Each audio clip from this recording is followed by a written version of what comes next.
تاسو خدای وبخا د سیرت بسلسله کې د رسول الله صلی الله علیه وسلم آخری غزوه چې پیغمبر علیه الصلاۃ والسلام پکې بنفس نفیس شریک شوی غزوه تبوک د هغې واقعه بیان شوی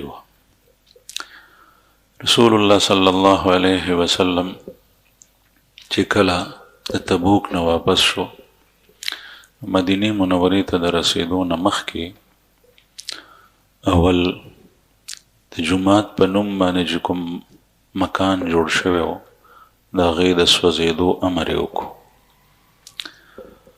او د هغې تذکره څه شوې وه مسجد ضرار چې قرآن کریم کې په دغه سورې توبه کې الله جل شانه د هغې تذکره کړي منافقینو جوړ کړی نوم یې پې د جومات ایښی قرآن پاک هغې ته مسجد ضرار وایي او ضرار ضرر ته وایي نقصان رسول ځکه چې د دې مکان نسبت مقصد هغه اسلام ته نقصان رسولو مسلمانانو ته نقصان رسولو د پیغمبر اسلام خلاف په هغې کې منصوبې جوړې دي دا 12 منافقینو تیار کړو مسجد قباء ته مخامخ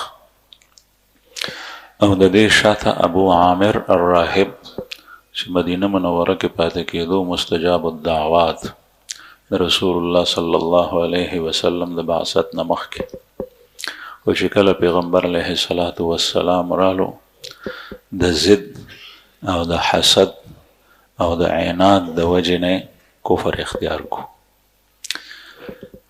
او دینه معلومیږي چې ضد او حسد کینه د چا سره کول دا ډیر انتهایی خطرناک شی خصوصا بیا د مسلمان سره رسول الله صلی الله علیه وسلم حدیث مبارک کې فرمایي ایاکم والحسد والبغضاء فإنها الحالقة لا أقول تحلق الشعر ولكن تحلق الدين او كما قال عليه الصلاة والسلام اپنے آپ کو حسد سے بغض سے کینے سے بچاؤ اس لیے کہ یہ صاف کرنے والی ہے اور موڑنے والی ہے اور میں یہ نہیں کہتا کہ یہ بالوں کو موڑتی ہے بلکہ یہ دین کا صفایا کرتی ہے فرمائیں چې ځان د حسد او د بغض نه ساتئ ځکه چې دا حسد او بغض چا سره کول دا حالقه ده حالقه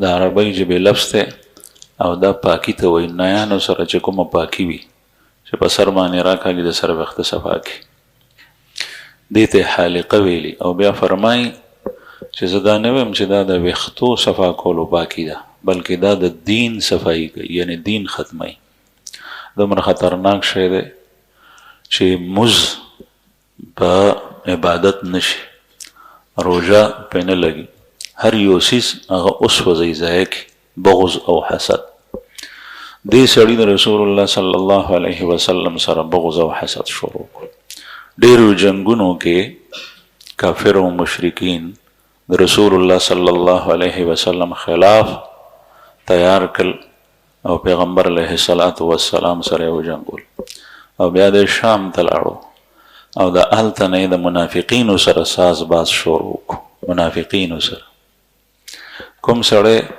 چې مسلمانانو ته او دین ته نوم او لیبل په ځان د مسلمان یې او اسلام ته او مسلمان ته او دین ته او اسلامی مملکت ته نقصان رسي دا منافقانه کردار دی د مسلمان نشي کېدی دی د دین دشمن دی او د مرګري شي د يهودو د نصاراو سره او د مسلمان خلاف د مسلمان امت خلاف منصوبې جوړي د مسلمان نشي کېدی دا منافق دی نومونو سره حقایق نه بدلیږي دی خلکو منافقینو د په دې باندې نوم ایښی مسجد وی چې یا رسول الله مونږ جومات جوړو تاسو راشئ او په هغې کې خپل قدمونه مبارک کېدئ چې دا برکتي شي رسول الله صلی الله علیه وسلم ورته وفرمایل چې زه خو اوس تبوک ته روان یم جنګ ته غزوې ته او چې واپس راشم بیا به ګورو زه اوس فارغ نه یم. دې نه یو خبره دا معلومه شوه چې د صالحینو د نیکانو خلکو خصوصا د محمد رسول الله صلی الله علیه وسلم او د انبیاو تبرکات دا ثابت دي، د حدیثونه ثابت دي. بعضې خلک د تبرکاتو انکار کوي. تبرکاتو پوجا پاټ شرک دی، هغې ته سجدې لګول شرک دی او هغه د نفع او نقصان مالک ګڼل چې نفع او نقصان دې نه ماته رارسي، دا کفر او شرک دی. لیکن تبرک ګرځول او د هغې سره محبت کول رسول الله صلی الله علیه وسلم صحابونه ثابت. چا سره د نبی کریم صلی الله علیه وسلم موه مبارک ویخته ای ساتلیو، حضرت انس رضی الله عنه سره د نبی کریم صلی الله علیه وسلم ویخته مبارک ویخته او موه مبارک په ظاهر هغې کې خو هېڅ فایده نشته، نه د دنیا کار دی او نه د بل یو څیز سره فایدې سره تعلق شته. لیکن حضرت انس رضی الله عنه فرمایل چې زه به یو ویخته د نبی کریم صلی الله علیه وسلم په ډېر څه ورنکړم. وصیت یې کړی او دا صحابي دی د رسول الله صلی الله علیه وسلم، 10 کاله خدمت کړی. وصیت یې کړی چې کله زه مړ شم نو زما د ژبې د لاندې دا موی مبارک کیدی او دا ما سره دفن کړي. چا سره د رسول الله صلی الله علیه وسلم صادرو، چا سره د رسول الله صلی الله علیه وسلم کاسه وه، چا سره یو شی، چا سره بل شی. دغسې نبی کریم صلی الله علیه وسلم چې چا به یو ځای جوړ کړو، عتبان ابن مالک رضی الله عنه صحابي دی او هغه خپل کور کې جومات جوړ کړو. وی چې یا رسول الله بوډا شوی یم، نظر مې کمزوری دی، بدن مې دروند دی، زما او د جومات په منځ کې وله بهیږي خوړه او چې کله باران وشي نو جومات ته تګ ماته ډېر مشکل وي، نو زه په کور کې مونځ کوم، نو کور کې جومات جوړول غواړم، تاسو راشئ یو 2 رکعته مونځ وکئ چې هغه ځای مبارک شي، زه به هلته جومات جوړ کړم. نو رسول الله صلی الله علیه وسلم حدیث دی بخاري شریف کې د ضحا د چاش په وخت کې د بعضې صحابه سره چې صدیق اکبر رضی الله عنهم و لاړو مبارک عتبان ابن مالک رضی الله عنه کره او عتبان ابن مالک ورته دعوت هم تیار کړو. هغه زمانې دعوت مختصر رسول الله صلی الله علیه وسلم ورته اولو فرمایل چې کوم ځای دی، ځای راته ښیه، کوم ځای جومات جوړول غواړي. هغه ځای ورته په ګوته کو، پیغمبر علیه الصلاة والسلام هلته مونځ وکړو. نو به هر حال دې نه تبرکات ثابتېږي. نن سبا حکومتونو، سعودي حکومت خصوصا د رسول الله صلی الله علیه وسلم زاړه تبرکات هغه پرې نه خو هغه ختم کړي. دا انتهایی د افسوس خبره ده. سید الرسل، خاتم النبیین، افضل البشر، داغه د آثار محفوظ کول دا د رسول الله صلی الله علیه وسلم سره محبت دی او محبت د رسول الله صلی الله علیه وسلم سره دا په دین کې داخل دی، په ایمان کې داخل دی. حدیث مبارک ته فرمایي لا یؤمن احدکم حتی اکون احب الیه من والده وولده والناس اجمعین.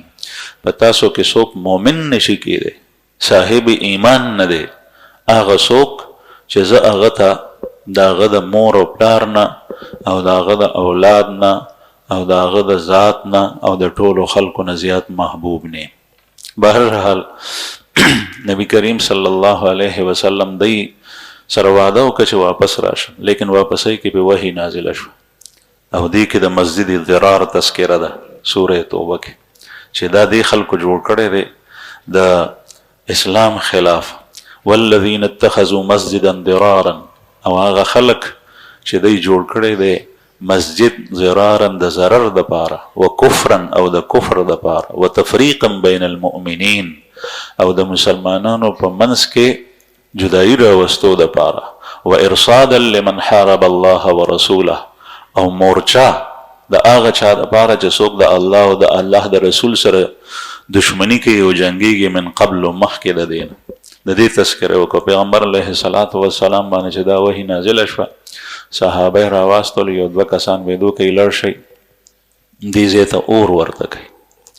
نوم د مسجد دی لیکن اور ورته کوي ځکه چې نتیجه مرتب کیږي په حقیقت باندې په نوم باندې نه.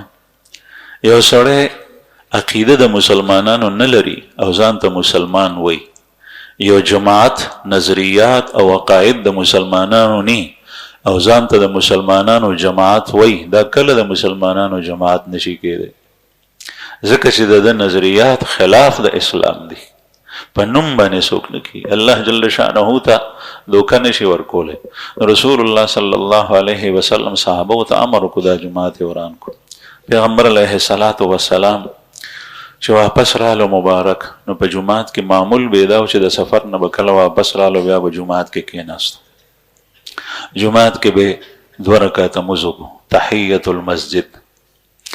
اوس هم رسول الله صلی الله علیه وسلم سنت دی. دا بعض خلک چې مونځ ته راشي نو بیا کوي او چې مونځ نه بغیر راشي نو بیا نه کوي دا 2 رکعاته او پوه وي په مسله چې کله ته په اودس کې او جماعت ته راشي او داسې وخت نی چې اوقات مکروه نه چې په هغې کې مونځ کول مکروه دي لکه طلوع الشمس، غروب الشمس، استواء النهار، نور چې په سر ودرېږي داسې وختونه نه.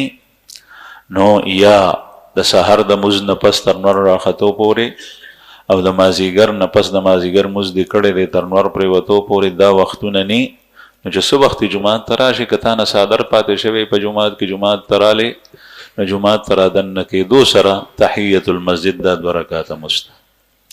رسول الله صلی الله علیه وسلم چې به جماعت ته مبارک راننوتو دا به یې کول او په دې باندې صحابو ته تاکید هم کړی دی چې دا کوئ.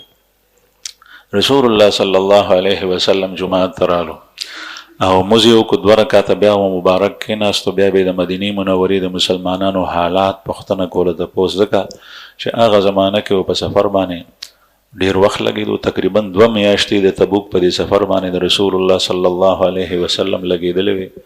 د رمضان د میاشتې په ابتدا کې واپسې وشوه. بعضې وایي چې د شعبان په آخر کې او بعضې وایي چې د رمضان په ابتدا کې رسول الله صلی الله علیه وسلم وابچ او تللی و په رجب کې. نو دا 2 میاشتې تقریبا تیرې شوې. نبی کریم صلی الله علیه وسلم چې څنګه رالو نو مدینه منوره کې چې کوم کسان د دې غزوې نه پاتې شوي هغه مختلف خلکو. یو په هغې کې منافقینو او دا تقریبا څه د پاسه 80 کسانو چې دوی پاتې شوي د جنګ او رسول الله صلی الله علیه وسلم ته به راتلل مبارک په جماعت کې ناستو چا به 100 عذر وړاندې کولو چا څه. رسول الله صلی الله علیه وسلم هغوی ته څه نه وی پاڅېدل. یو هغه کسانو. دویم هغه کسانو چې هغوی معذورین وي خالص مخلص مسلمانانو صحابو خو او معذورین یعنی په خپلو لاسو باندې ګوټ شل په سترګو باندې ړانده وغیره وغیره. رسول الله صلی الله علیه وسلم هغوی ته اجازت ورکړو. دریم په مسلمانانو کې یو څو کسانو چې هغه رستو پاتې شي او بعضې د لښکر نه رستو پاتې شي او بعضې مدینه منوره کې د هغې کې د 2 کسانو تذکره شوي. حضرت ابو ذر غفاري رضی الله عنه چې هغه په اوښ باندې سور و هغه اوښ یې کمزوری و نو اوښ یې ستړی شو مخکې نه تلو نو د قافلې نه رستو پاتې شو. رسول الله صلی الله علیه وسلم ته چا ووی پیغمبر علیه الصلاۃ والسلام فرمایي که ده کې خیر نو دی به موږ سره یوځای شي. نو حضرت ابو ذر رضی الله عنه چې وکتل اوښ مې پاتې شو نو کډی خپل سامان یې په اوږه باندې واچولو په شګو کې دغسې روان شو. رسول الله صلی الله علیه وسلم ته ځان ورسولو. ابو خیثمه رضی الله عنه د هغه واقع تاسو ته بیان شوي و چې هغه رستو پاتې شوی د ګرمۍ د وجې نه او بیا چې کوم دی نو وی چې رسول الله صلی الله علیه وسلم په بنورونو کې مزل کوي او زه به دلته په کور کې بس کور ته دننه نه شو. 2 ښځې وې او بهر د بهره یو څو کجوري ځان سره راواغېښتې او روان شو او تیز رفتار سره تلو. رسول الله صلی الله علیه وسلم صحابو چې کله تبوک ته رسېدو والو نو شاته دوړې ولیدې چې اوچتېږي. پیغمبر علیه الصلاۃ والسلام فرمایل کن ابا خیثمه دا به ابو خیثمه وي ابو خیسمه رضی الله عنه ورسېدو، واقع بیان کا. رسول الله صلی الله علیه وسلم ورته دعا وکړه. 3 کسان داسې وو چې هغوی بلکل څه عذر نه و هغوی پاتې شوي او خالص مسلمانانو صحابه وو، هغوی کې نفاق ذره برابر نو. په هغوی کې یو کعب ابن مالک رضی الله عنه، یو هلال ابن امیه، یو مرارة ابن الربیع رضی الله عنهم اجمعین. دا 3 کسان پاتې شي. په دې کې د عمر په لحاظ سره کعب ابن مالک رضی الله عنه تکړه ځواني وه، او هلال ابن امیه او مرارة ابن الربیع دا لغونې د عمر نه ډېر بوډاګانو. حضرت کعب ابن مالک رضی الله عنه خپل واقعه د احادیثو په کتابونو کې بیان کړې ده. د زوی دی عبدالله ابن کعب. دغه عبدالله د حضرت کعب ابن مالک رضی الله عنه زوی، پلار چې کله بوډا شو حضرت کعب ابن مالک، نو د پلار خدمت به کولو، په سترګو باندې هغه معذوره شو، د سترګو نظر یې تللی و. نو دی وایي چې ما به پلار نیو او جومات ته مې بوتلو، چې چېرته بوتلو نو هلته مې بوتلو راوستو. نو ما ته یو ځل خپله واقع بیان که. ما ورته وی چې ما ته خو دا واقع بیان که. نو زوی ته یې دا واقع بیان کړي او هغه د احادیث په کتابونو کې درج ده. حضرت کعب ابن مالک رضی الله عنه فرمایي چې کله رسول الله صلی الله علیه وسلم اعلان وکړ غزوه تبوک ته د تلو، نو پیغمبر علیه الصلاة والسلام د دې نه مخکې د یو غزوې داسې جاری باری سرګن اعلان نو کړی لکه څنګه چې د تبوک کړو. بل یو غزوې ته چې رسول الله صلی الله علیه وسلم تلو، نو بیا به خبره پټه ساتله چې کافر خبر نشي. چې تلو به مشرق طرف ته، نو به مغرب په لزو، او چې تلو به شمال طرف ته، نو فرمایل به چې جنوب په لتللی. بیا به رستو چې کوم دی نو چې کله ځای ته ورسېدو، نو صحابه به خبر کړل، مخکې نه به نه وي، توریه به یې کوله. او دا د امور حرب نه ده، د جنگي امور نه ده چې دشمن ته پته ونه لګي، ځکه چې جاسوسان کله راځي خبر یوسي. رسول الله صلی الله علیه وسلم کعب ابن مالک رضی الله عنه فرمایي چې تبوک ته تلو نو بالکل صفای وي، چې تبوک ته تللی شام ته، او دشمن ته چې کوم دی نو لاره نیولي هلته. دا سفر اوږد و، ګرمي وه، او د میوې د پخلي ورځې شپې وې. نو نبی کریم صلی الله علیه وسلم صفا اعلان ځکه وکړو چې هر یو سړی خپله تیاری وکړي.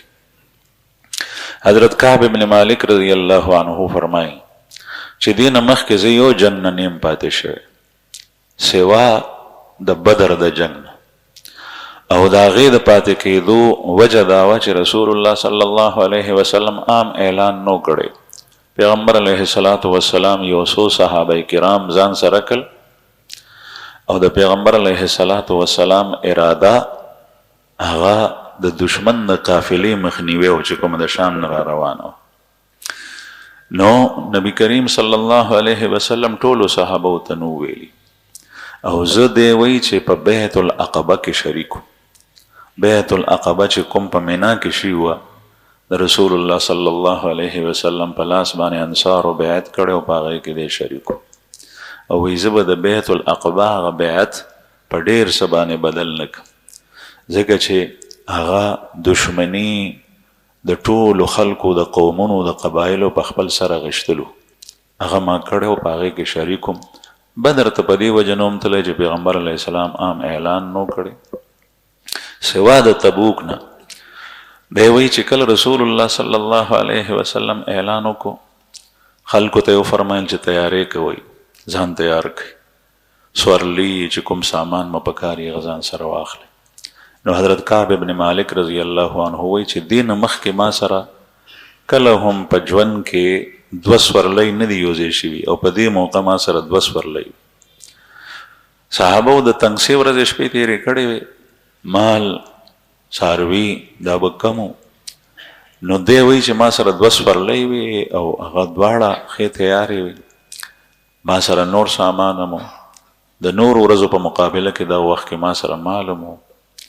ما وی چې زه تیاری کوم، زه کور ته رالم، نو تیاری مې ونه کړو. رسول الله صلی الله علیه وسلم صحابو تیاری وکړو. ما وی چې کله صحابه روانېږي بیا به تیاری وکړو. صحابه کرام هغه د روانېدو بندوبست وکړو. پیغمبر علیه السلام اعلان وکړو چې ځئ چې ځو. صحابه روان شول، ما بیا هم تیاری نه کړی. ما وی چې صحابه اوځي نو زه به ورپسې اوځم. صحابه ووتل، ما بیا هم ځان تیار نه کړو. ما وی چې ما سره سورلي تیزه ده، رفتار تیز کوي، که د یو ورځې دوه ورځو زه رستو پاتې شم نو بیا هم زه ځان رسولی شم. خو ما بیا هم تیاری ونه کړو. کله چې انسان رستو شي د نیکۍ په کار کې جلدی کول پکار دي. قرآن کریم کې الله پاک فرمایي وسارعوا الى مغفرة من ربكم فاستبقوا الخيرات وسارعوا الى مغفرة من ربكم. د بخشش او د مغفرت چې څومره اعمال دي هغې کې جلدی کوئ، مسارعه. کوم کار چې تا ته پته ده چې دا د نیکۍ کار دی، په زړه کې د اراده راوچته شوه، خیال راوچت شو، نو فوراً یې کوه. که هغه د الله په نوم باندې صدقه ورکولی، که جومات کې لګولی، که مدرسه کې لګولی، که کونډ رنډې ته ورکولی، که فقیر او مسکین او یتیم ته ورکولی، که لاره جوړولی، که کویې کنستل وي، او یا 2 رکعاته نفل کول وي، د قرآن کریم تلاوت کول وي، د شپې تهجد ته پاڅېدل وي، ویښ شوي چې څنګه د زړه کې راله چې دا نیک کار مې وکړې، فوراً یې کوه. ځکه چې په نیک کار کولو کې په هغې کې سوچ ته ضرورت نشته. دا موقع به بیا په لاس نه درځي، او که چېرې رستو پاتې شوې نو هغه جذبات او احساسات چې راپورته شوي دي هغه مړه کېږي. د دې مثال داسې دی لکه د ډبۍ تیلې، د ماچس تیلې، هغه ته ووهلو چې دی ووهلو نو فوراً پترۍ او خشاک ګوره اوچ او هغې ته یې نږدې کو. اله به ستا اور بلیږي، په تنور کې بلی که پنغري کې بلی. او که چېرې دا تیلې ته دغسې نیولی او د دې لمبه ختمه شوه نو دا مړ شو، بس په دې باندې څه کېږي. دغسې د انسان په زړه کې دننه د بد کار کولو جذبات او احساسات راپورته کېږي، او د ښه کار کولو چې کله د ښه کار کولو جذبات راپورته شول فوراً موقع ګوره او هغه کو. او چې کله د اونه کو نو بیا رستو شیطان غیر کې پاتې شي. بعضې خلک نظر اومني، نو چې کله مصیبت او مشکل کې ګیرو او منښت یې وکړه، د الله په نوم باندې نظر اومنلو، هغه کار یې وشو، فوراً یې ونه کړو، نو بیا رستو موږ ډېر داسې راغلي دي چې بیا رو رو په ښکته راځي، او بیا د هغې نه چې کوم دی نو د سیر نه پاوته او چټاکۍ ته راشي، بیا وایي چې یاره وی کم کوې نه. بهرحال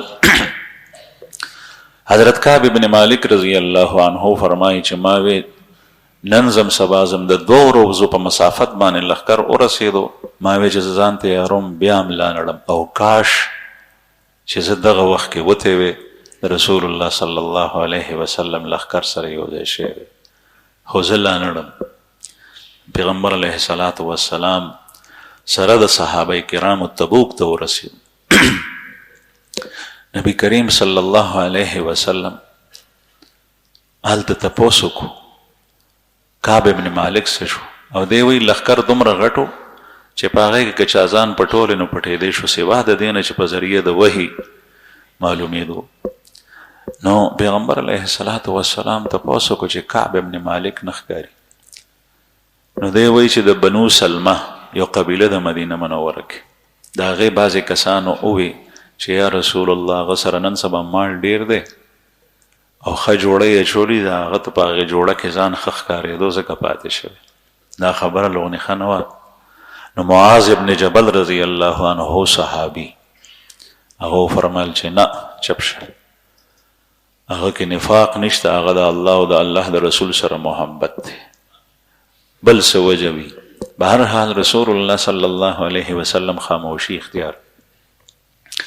دی وی کعب ابن مالک رضی الله عنه چې زه به کله د کور نه بهر راووتم نو زما په سترګو باندې به یا معذورین لګېدل، معذوره چې صحابه بو خالص، یا منافقین چې د چا په نفاق باندې به شکمنو خلکو به خبرې کولې چې دا سړی منافق دی. د دې نه علاوه ما نور څوک نه لیدل، ځکه چې ټول تلي. په دې کې رسول الله صلی الله علیه وسلم واپس رالو، مدینه منورې ته راورسېدو، مسجد نبوي کې ناست دی. نبی کریم صلی الله علیه وسلم منافقین راځي او هر یو خپل عذر معذرت کوي چې یا رسول الله زما دا وجه و زکه پاتې شوم، بل وی زما دا وجه و. رسول الله صلی الله علیه وسلم به تسامح کول او مخ به ته ګرځول او هغوی به تلل. کعب ابن مالک رضی الله عنه وی چې زه رالم نبی کریم صلی الله علیه وسلم څخه پیغمبر علیه الصلاة والسلام ما مخکې د راتلو نه سوچ کولو چې کله رسول الله صلی الله علیه وسلم لا نور راغلی چې څه خبره پیغمبر علیه الصلاة والسلام ته جوړه کم د دروغ. خو ما زړه کې وی که چېرې زه دروغ ووایم نو رسول الله صلی الله علیه وسلم نه به هغه ساعت ځان خلاص کم. خو الله جل شانه خو خبیر دی، کیدای شي زما باره کې وحی نازله شي نو هغه ساعت به راضي کم، رستو به رانه خفی بیا نو دې کې فایده نشته. چا راته مشورې مې په کور کې کولې، چا څه رایې راکوله، چا څه. بهرحال چې کله رسول الله صلی الله علیه وسلم رالو نو ما ووی چې د رښتیاو نه بغیر به بله خبر نه کوم. صفا صفا حال به رسول الله صلی الله علیه وسلم ته. نبی کریم صلی الله علیه وسلم ته زه رالم جماعت ته، ما ته پیغمبر علیه الصلاة والسلام وفرمایل چې راشه. ما ته وی چې کعب ستا څه عذر و، تا سره خو سورلي وه، ته ولې لا نړې؟ ما ورته وی چې یا رسول الله صلی الله علیه وسلم که دروغ ویم نو زمانه چالاک بل څوک نشته، په خبرو کې به زه تا ته خپله صفایي وړاندې کړم او ځان به درنه خلاص کړم. خو الله جل جلاله اوس به تا خوشحال کم، بیا به رستو الله پاک تا زمانه خفه کړي. ما ته پته ده چې زما باره کې به تا ته وحی نازله شي. دغه عقیده او دغه تصور زما عزتمنو کې انسان سوچ وکړي چې اوس دی ګناه کوي نو رستو الله جل شانه ته په ورځ د قیامت پیشي ده او الله جل شانه هر څه ویني ګوري. زه چې څه کوم، کومه خبره چې د خولې نه راوباسم، کوم فعل او کوم عمل چې کوم، هغه الله ته پته ده. الله جل شانه به سبا هر څه بهر ته راوباسي او د ټول مخلوق مخې ته به راشي، که هغه ګناه کبیره وي، که هغه صغیره ده، که هغه زنا ده، که هغه قتل دی، که هغه شوکه ده، که هغه غلا ده، که هغه غصب دی، پردی حق لاندې کول دي، که هغه په امانت کې خیانت کول دي، دا هر څه به سبا مخې ته راځي. الله جل شانه نه یو شی څوک نشي پټولی. نو کعب ابن مالک رضی الله عنه رسول الله صلی الله علیه وسلم حیات ته او پته د صحابه کرامو ته چې د الله پر رسول باندې وحی راځي. نو یا رسول الله که چېرې زه رښتیا ووایم نو ته به زمانه عارضي خفه شي، خو زه امید ساتم چې الله جل شانه به تاسو بیا زمانه رستو خوشحال کړي او زما هیڅ عذر نو، ما سره سورلیم وه، ما سره هر څه، ما بیګا سبا کول او زه په دې کې پاتې شم او لا نړم. زما هیڅ عذر نشته، ما نه قصور شوی دی، ما نه کوتاهي شوي. رسول الله صلی الله علیه وسلم فرمایل اما هذا فقد صدق، دې سړي رښتیا ووی. او بیا ما ته وفرمایل چې ځه لاړ شه، الله جل شانه ستا معامله حواله ده چې الله پاک تا سره څه کوي. قرآن کریم کې دلته تذکره ده وعلى الثلاثة الذین خلفوا، او هغه درې کسان چې د چا معامله رستو شي. دی وی چې زه لاړم، نبی کریم صلی الله علیه وسلم وفرمایل چې دی سره به ټول مسلمانان بایکاټ کوي، خبرې به ورسره نه کوئ، معاملات به ورسره نه کوئ. د الله د رسول حکم نافرمانی کول، حکم عدولی کول، په هغې عمل نه کول، حالانکې زړه کې شته دومره د هغې سزا دومره ده چې ټول صحابه ته مدینه منوره هغې سره خبرې نه کوي، تعلقات ورسره نه ساتي، معاملات ورسره نه کوي. نن سبا مونږ د سحر نه تر ماښامه پورې په څومره معاملو کې، څومره کارونو کې د رسول الله صلی الله علیه وسلم د سنت او د هغې د لارې خلاف ورزي کوو. په دې شکر ایستل پکار دي چې د نبی کریم صلی الله علیه وسلم په حیات مبارک کې مونږ ګني ګنې زمونږ به څه حال و، وحی به نازلېده او ذلت او رسوایي به بیله وه. او رسول الله صلی الله علیه وسلم بعضې معمولی کارونه، یو سړی غنمو ډیرې په بازار کې ایښی دی، غنم پورته نه اوچتي، دننه لوانده دي، پیغمبر علیه السلام پکې لاس نه ایستو، غنم یې لوانده راویستل، خټه وی دا تا د لوانده غنم ولې پورته کړي نه دي؟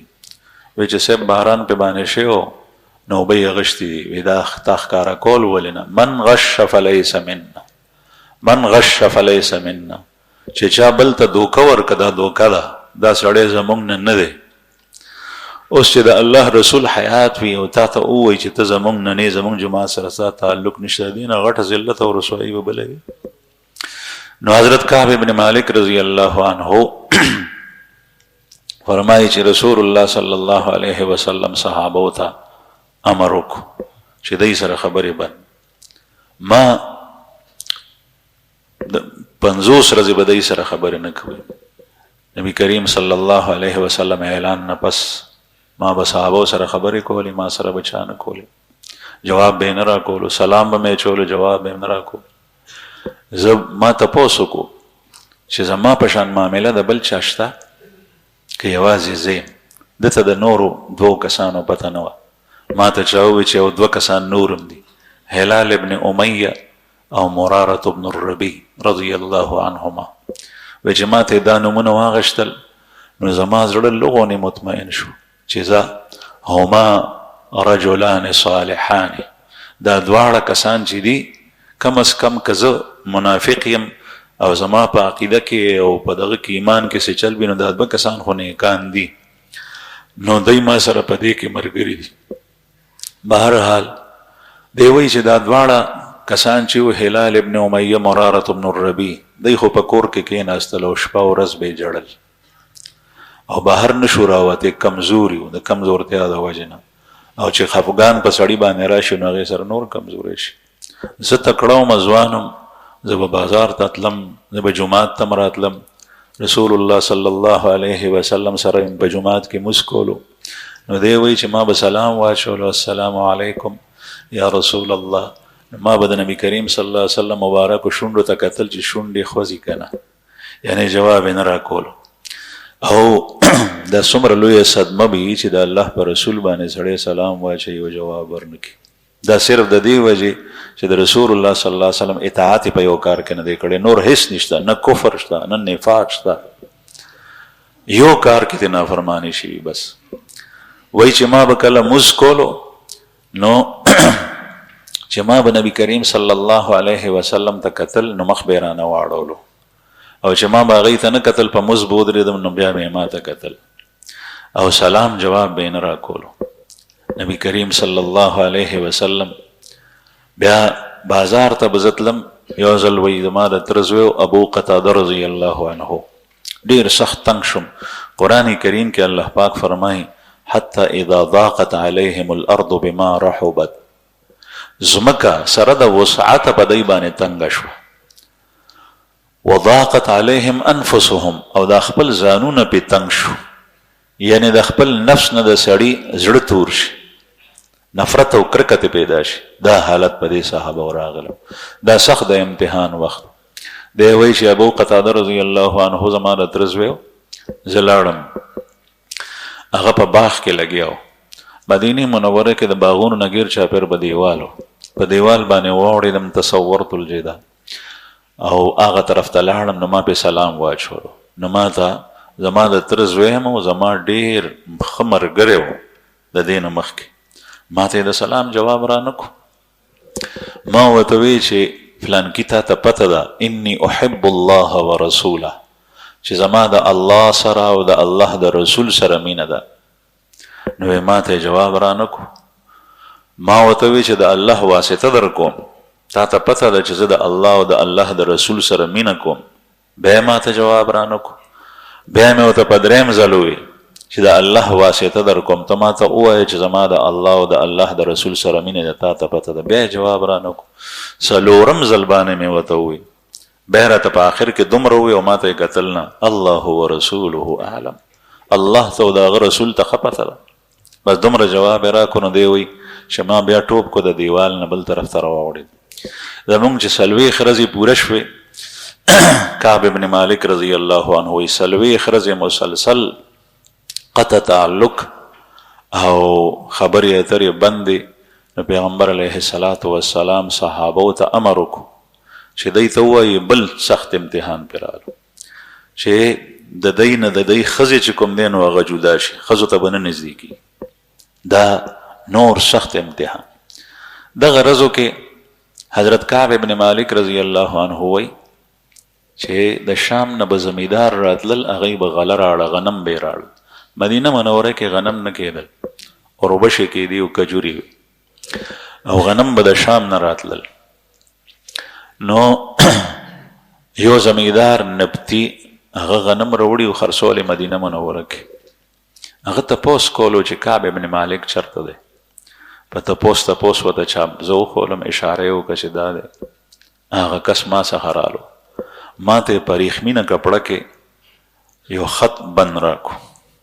هغه خط چې ما وکتو هغه د غسان د بادشاه د طرف نه او عیسائی د طرف نه، عیسایانو بادشاه په هغې کې لیکلي وو چې مونږ ته پته لګېدلې ده چې ته خپل ملګري پرېښی او ته یې ځان ته کړی، یوازې کړی او مسلمانانو تا سره تعلق بند کړی دی.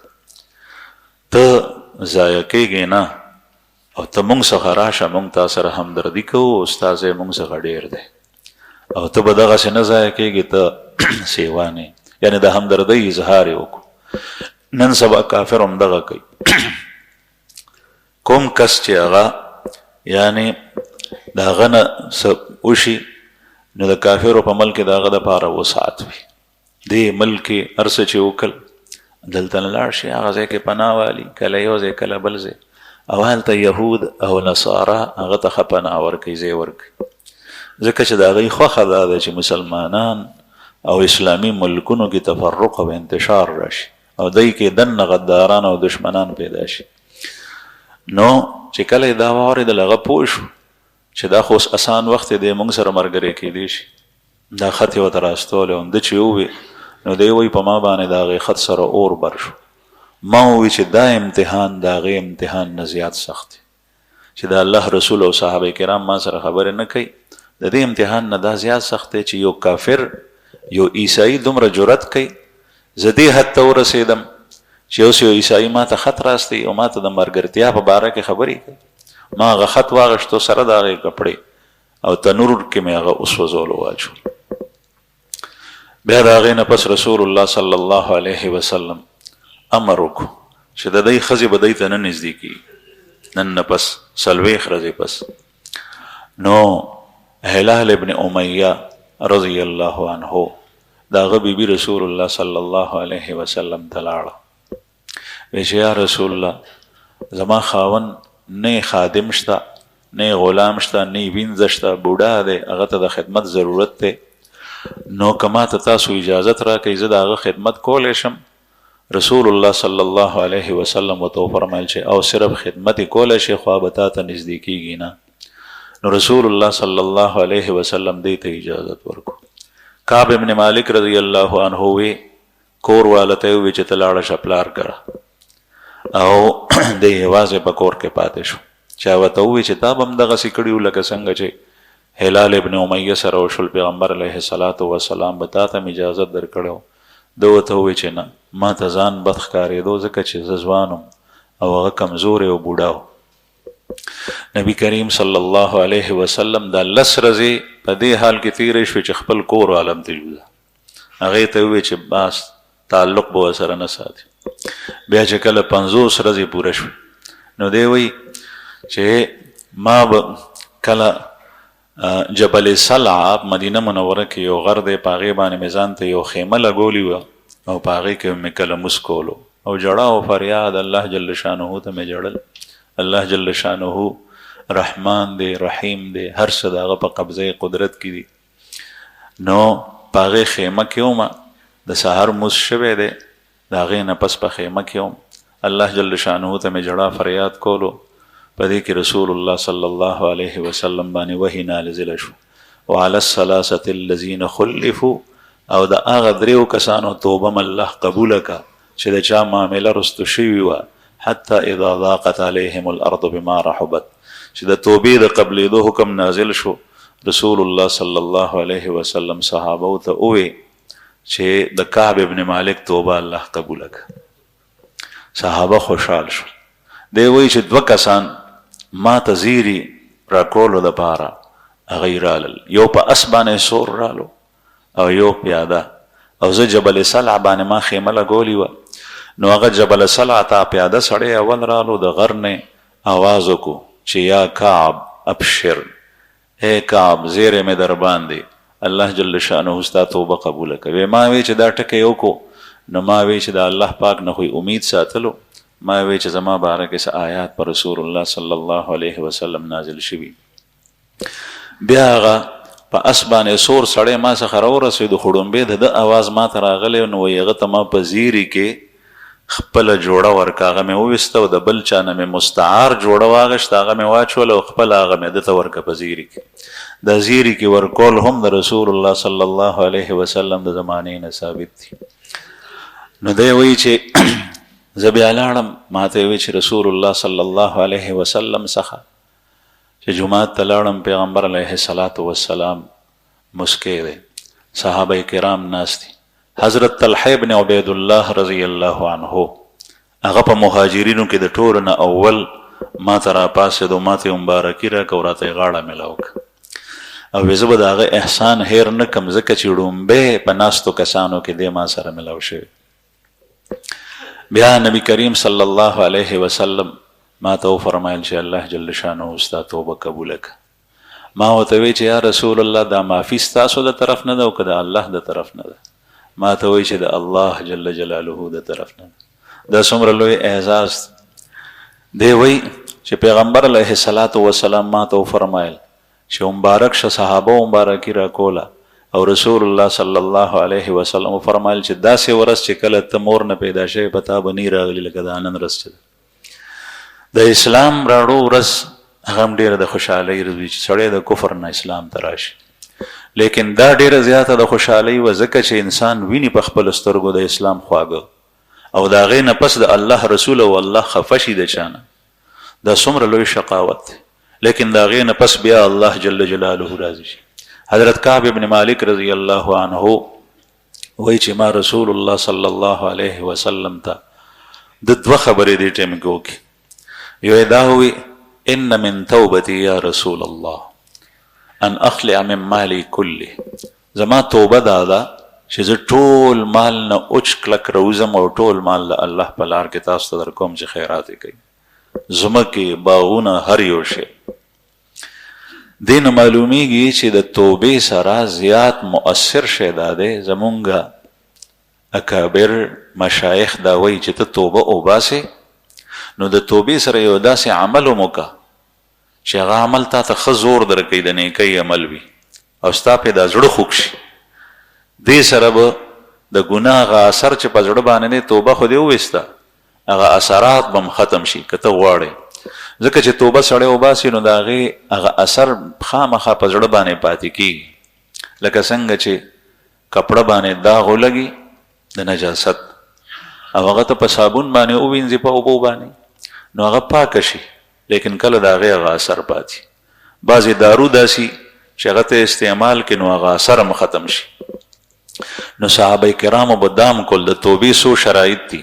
یو دا چې په تیره ګناه باندې سړی خپیمانی، او دویم دا چې فی الحال هغه ګناه پرېږدي، دریم دا چې آینده د نه کولو عزم وکړي چې بیا به داسې نه کوم، څلورم دا که هغه د چا حق وي ادا کولی شي یا د الله حق وي ادا کولی شي لکه موزه او روژه نو د هغې ادا شروع کړي، او که د انسان حق وي هغه ته یې ورکړي. او پنځم دا چې 2 رکعته مونځ وکړي. شپږم دا چې داسې یو کار وکړي چې هغه ښه نیکي وي د ده زړه ته باندې خوږ ورسي، صدقه ورکول شي یا بل یو شي. صحابه کرام به اکثر صدقه ورکول. نو ده ووایي چې یا رسول الله زما توبه دا ده، حالانکې توبه خو شي وه خو دا د توبې د پاسه هغه شی و چې د توبې هغه اثرات هم دې سره ووینځلی شي چې زه دا ټول مال د الله په لار کې خرج کوم. رسول الله صلی الله علیه وسلم ورته وفرمایل چې څه مال ځان سره پرېږده، ټول نه. نو دی وایي چې ټیک دی یا رسول الله، بیا خیبر کې چې زما کومه برخه ده، په خیبر کې چې د یهودو سره جنګ شوی صحابو ته په هغې کې ځمکې میلاو شوې وي نو هغې کې وی چې یا رسول الله هغه مې ځان ته کو د هغې نه علاوه چې څومره د هغه ټول مې د الله په نوم باندې ورک. رسول الله صلی الله علیه وسلم ته هغه قبوله کړه. دویم د دا وی چې یا رسول الله ما الله جل شانه ما ته ښه پته ده چې زما دا توبه الله قبوله کړه د رښتیا وینا او په وجه. چې ما تاسو ته صفا وینا کړي. منافقین خپل عذرونه وړاندې کړي دي، دروغ یې ته ویلي دي، هغه ساعت تاسو خوشحال کړي، خو د هغې په باره کې آیات نازل شو. نو زه به آینده قطعا دروغ نه ویم، همیشه به رښتیا ویم. رښتیاو په وجه باندې الله جل شانه ما ته نجات را کړی. زما عزتمندو دروغ ډېر خطرناک شی دی، او دروغ چې کومه سړی وایي هغه د هر یو ګناه ارتکاب کوي. ترمذي شریف کې حدیث دی، رسول الله صلی الله علیه وسلم فرمایي الا اخبرکم باکبر الکبائر قالوا بلا یا رسول الله قال الاشراك بالله وحقوق الوالدين وشهادة الزور او قال قول الزور. زه تاسو ته په غټو ګناهونو کې غټ ګناهونه ونښیم، په غټو ګناهونو کې غټ ګناهونه. صحابه ورزو کو چې یا رسول الله ول نه وښیي. پیغمبر علیه الصلاة والسلام فرمایل دا الله سره شریک ګرځول دا غټه ګناه دې برابر بله ګناه نشته. دویم وحقوق الوالدین، د مور او پلار نافرمانی. مور او پلار نافرمانی، مور او پلار ته اذیت، رسول الله هغې خبره نه منل، سمه خبره، مباح خبره. دریم وشهادة الزور او قال قول الزور، یا دا فرمایل چې د دروغ و ګواهي یا دروغ وینا. دا دومره غټه ګناه ده دروغ ویل چې رسول الله صلی الله علیه وسلم د شرک سره برابر مساوي ګرځولي. نو حضرت کعب ابن مالک رضی الله عنه وی چې نن رشوه د هغه ورځ نه چې ما چرته دروغ نه دی ویلي، رښتیا وی. الله جل شانه دې موږ ته په ښو خبرو د عمل کولو توفیق راکړي.